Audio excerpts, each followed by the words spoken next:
আজ আমরা মৃত্যু দেখি, এজন্য মৃত্যুর ব্যাপারে ইয়াকিন আমাদের। সেদিন আখিরাতও আমরা দেখব, হাসরের মাঠও আমরা দেখব। আর নাফরমান পাপী আল্লাহর সামনে মাথা নুয়ে বলবে, আল্লাহ সব দেখলাম, সব শুনলাম, মানলাম, আমারে আরেকবার দুনিয়ায় পাঠান, আমি এবার গেলে নেকামল করব। খোদার কসম আল্লাহ বলবেন, ওয়ালাউ শি'না লাআতাইনা কুল্লা নাফসিন হুদাহা। এই নাফরমান বান্দা, আমি তো ইচ্ছে করলে দুনিয়ায় থাকতেই তোকে বাধ্য করে আমার বন্দিগি করাইতে পারতাম। পারত?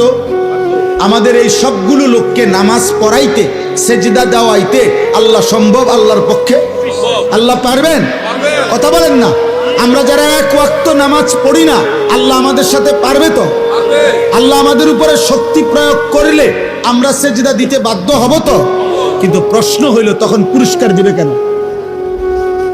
যদি বাধ্যই করে, যদি আল্লাহ বল প্রয়োগ করাইয়া আমার সেজদাই করায়, তো পুরস্কার কিসের আবার?